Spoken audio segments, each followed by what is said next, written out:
The newest flagship from the company Oneplus is the Oneplus 5. Oneplus has been competing with the major smartphone manufacturers by delivering flagship specs at a slightly lower price point, and so far they've been doing a pretty good job. I haven't had one of their phones fail my tests yet, but since Oneplus claims this phone is their thinnest phone yet, maybe it'll be the first to fail.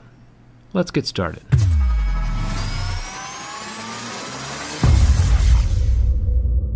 This midnight black Oneplus 5 feels solid right out of the box. It's a slab of thick glass and cold metal that deserves to be put through my durability test just like every other phone. The most scratch test is first. Since OnePlus is advertising Gorilla Glass 5 on this device, we know that the scratch resistance is going to be on par with the Galaxy S8 and the iPhone 7. It'll scratch at a level 6, with a deeper groove at a Mohs 7. The strongest screen I've ever tested was the Sapphire screen of the HTC Ultra, which scored a level 8. Either way, keys, coins, and razors will not scratch the OnePlus screen. Speaking of unscratchable, the home button is made from ceramic, a material harder than glass. This means that the fingerprint scanning touchpad won't be damaged by anything normal, unless, of course, your phone is tumbling around in a bag full of uncut diamonds, which would actually be a fantastic problem to have. Until then, physical fingerprint scanner damage is not going to happen. The front 16 megapixel camera with electronic image stabilization is covered by the Gorilla Glass 5, and while that sentence probably makes no sense to the average person, people familiar with my videos know that the camera lens is not going to be getting scratched or damaged. The earpiece is made from metal, no worrying about it ever falling out or tearing. So far this phone is made from some pretty solid materials. On the back of the phone we have one of my favorite new features, the dual cameras. When I first used a dual camera phone, I thought it was going to be a gimmick, but after using it, it's definitely a feature that's here to stay for a while. The regular 16 megapixel camera and the 20 megapixel zoom lens are both covered by the same piece of glass and are scratch resistant. The flash is plastic, but that's normal and nobody cares. Now it might have crossed your mind that this phone looks a lot like another popular phone on the market right now, and you're not wrong. The iPhone 7 Plus and the OnePlus 5 are eerily similar. The iPhone does look slightly more premium with its aluminum body curving right up to the lenses, but it also has about half the megapixels as the OnePlus 5. My buddy Saf over at Super Saf TV does some pretty sweet side-by-side camera comparisons, so it'll be interesting to see what he says about the cameras. I'll link his video in the video description. The OnePlus 5 and the iPhone 7 Plus do have a pretty similar physical footprint though.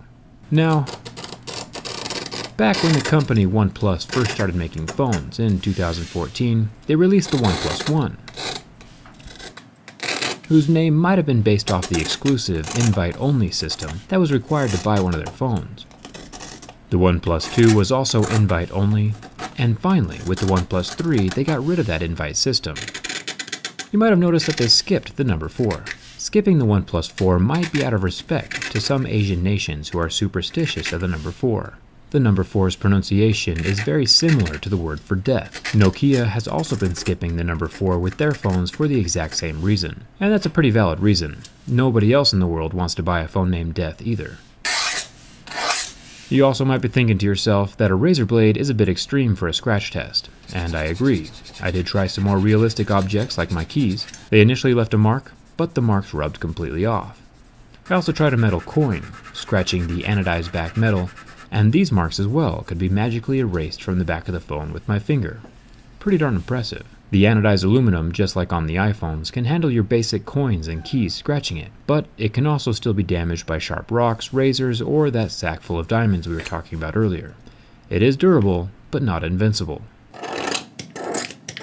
The volume button is made from metal, along with the mute switch, which is a feature that I wish was on more cell phones. I've come to miss it on my own Galaxy S8. The dual SIM card tray and power button are also metal. Down here at the bottom of the phone we have our USB-C slot and even a headphone jack. If you don't mind the lack of water resistance, this device has pretty much every useful tool a person could want in a cell phone. It looks like the phone is made out of premium feeling metal everywhere, and that makes me happy. Time for the burn test. The OnePlus 5 is rocking a 5.5-inch AMOLED screen and lasted a surprisingly long time under the heat from my lighter. It was burning for about 40 seconds before I noticed a faint white mark forming on the pixels. The pixels never did recover, so like if you ever drop your phone in a fire, try to rescue it as soon as possible, or just don't drop your phone in a fire. And finally we have the ultimate test of build quality, the bin test. Since OnePlus was bragging about thinness on this phone, I was slightly nervous that the phone would break.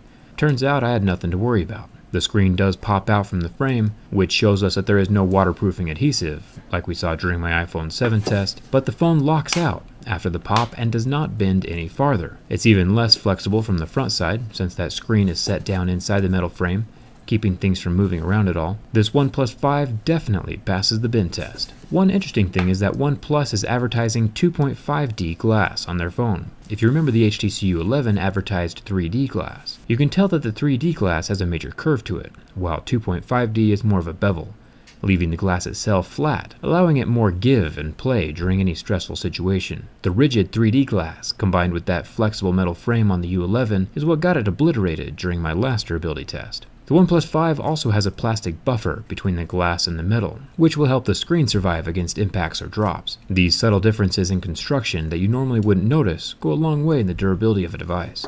But like always, you can plop a case on your phone and just have nothing to worry about. I always have a case on my phone. I'm pretty impressed with the OnePlus 5. They have continued their tradition of solid build quality. Physically, it might look a lot like the iPhone 7 Plus, but it's several $100s cheaper, has more megapixels in the cameras, and includes a headphone jack. So it gets a thumbs up from me. It'll be fun to tear it open and see if they include a bright red battery inside like they did in the old days. Come hang out with me on Instagram and we'll find out. Thanks a ton for subscribing, and thanks for watching. I'll see you around.